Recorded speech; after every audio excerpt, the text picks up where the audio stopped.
Hello and welcome to Pro Trader Strategies market commentary for Tuesday, September the 1st. Yes, we are heading into the fall. Actually, snow up at Big Sky, Montana yesterday as well. So it's around the corner. Hopefully the dog days of summer are behind us. Something to keep in mind, if you sold in May and went away, well, you've missed out on 20% gains in the overall market, so that's not always a good thing to sell in May, that is.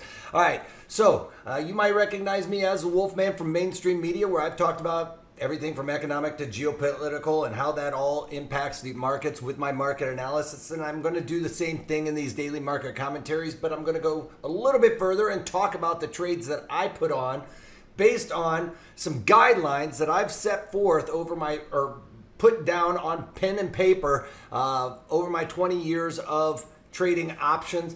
And those guidelines are set there so that you guys can streamline your process in finding the right strategy for any given assumption that you've come up with.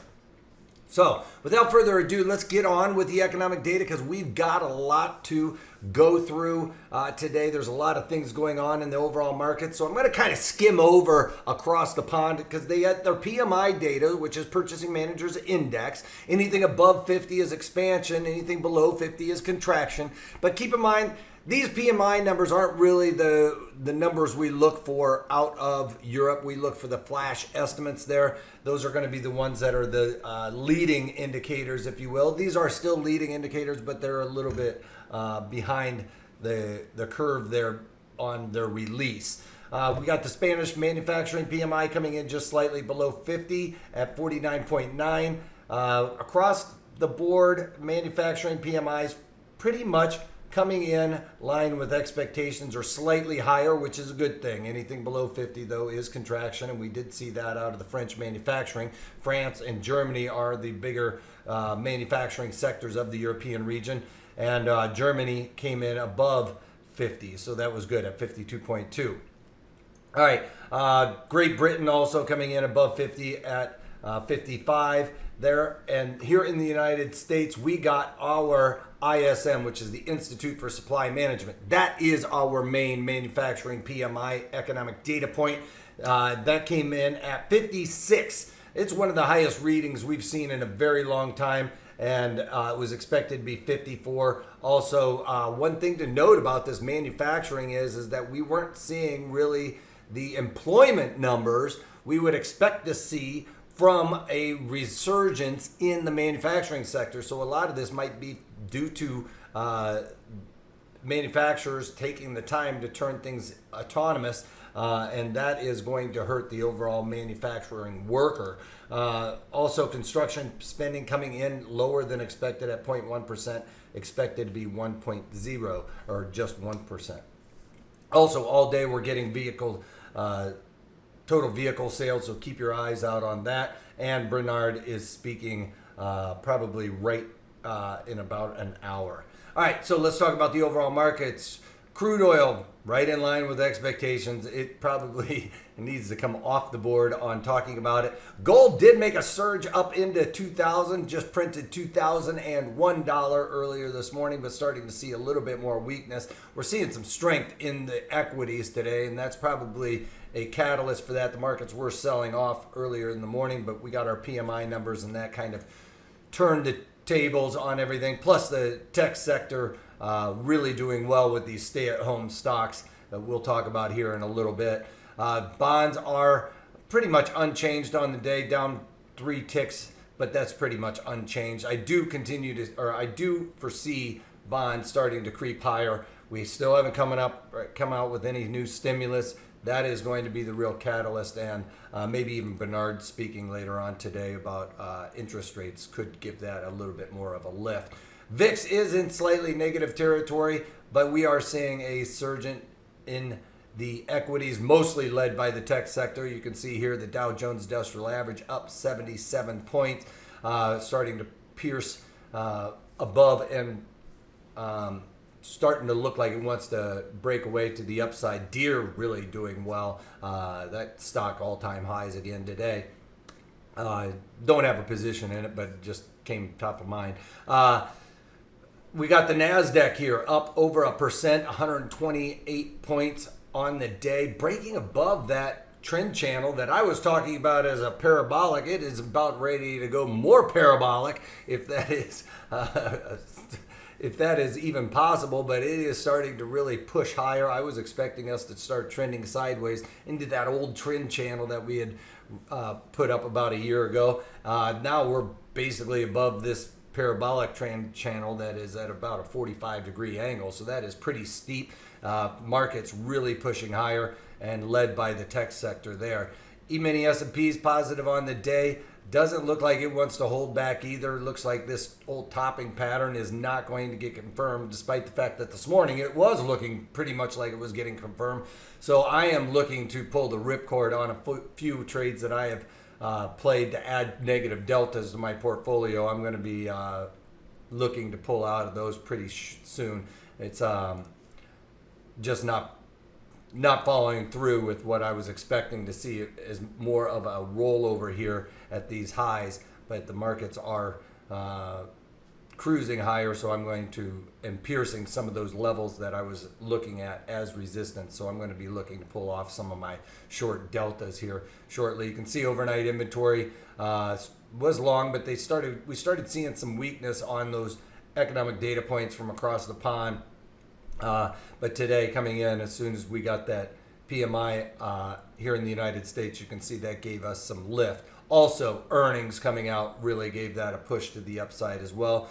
BABA is what I'm talking about here. I'm looking to pull out of my short call spread that I had put on for our webinar last week. Everything set up quite nicely here, other than directional assumption is incorrect, but we did do it when we had high implied volatility. That volatility is working in my favor and coming out, but we are breaking above this level where I was expecting us to. We had this topping pattern, confirmation to the downside, bit of a messy pattern inside here, but today breaking all of that technical setup. So I am looking to get out of this. I was hoping we would come down here and cover this gap. That's not happening anytime soon, and I'm going to pull the ripcord on this as we're starting to see more strength here in BABA.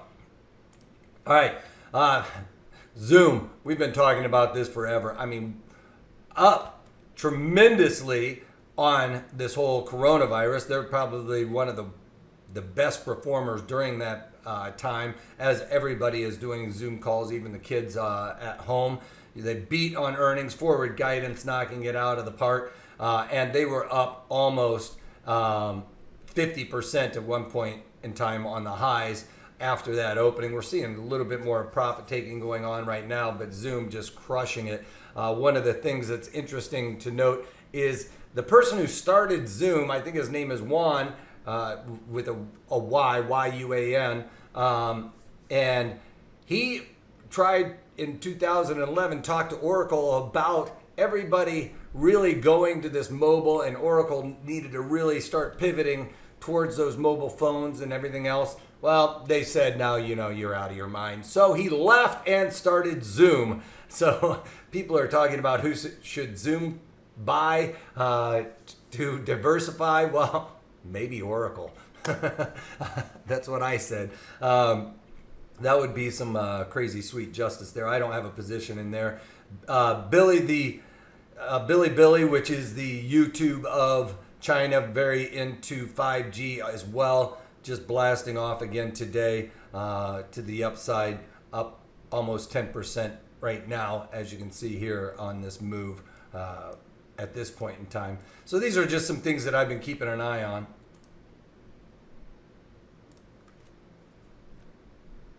So these are just actually some trades that I've been keeping an eye on here. A couple of other things.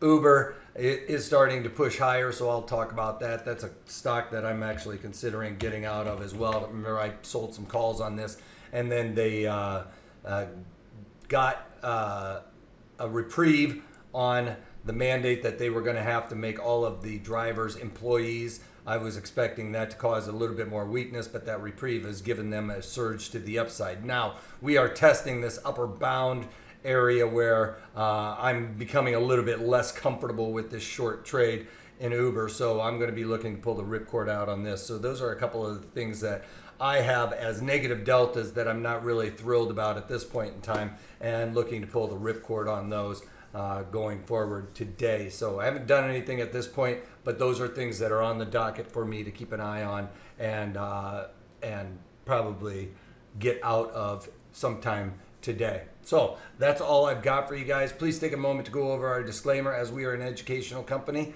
You know, my directional assumptions aren't always right, but what I do is try and set these strategies up so that we increase our probabilities of success. Like BABA, in with high implied volatility, that volatility coming out. Yeah, I did get the directional move wrong, but it was based on a technical setup that broke. So that happens to all of us. The thing we can do is set these strategies up at the beginning so we can be successful, and that's exactly what I did with BABA, despite the fact that my directional assumption was incorrect. All right, so tech sector doing very well. Walmart also knocking it out of the park today. That was something that I wanted to actually talk about, was Walmart going in and competing with Amazon. They were going to do a yearly fee where you can get lower costs on gas, delivery, all of those things. They were going to set this up before Corona, but then that all came out. They were kind of worried about their supply chain. Well, that has worked out phenomenally. As a matter of fact, my wife is loving that whole Walmart online purchase and then pick up. So we are a part of that. We probably will be a part of that product that they come out with as well. So we'll see. That's all I got for you guys. Check out tomorrow and Wednesday. Going to be doing a couple of things with different events talking about option strategies, how we can increase our probability of success. So please check us out at Pro Trader Strategies. Sign up for those and hope to see you there. That's about it. Other than, if you can't take that, getting weak on this, take it easy.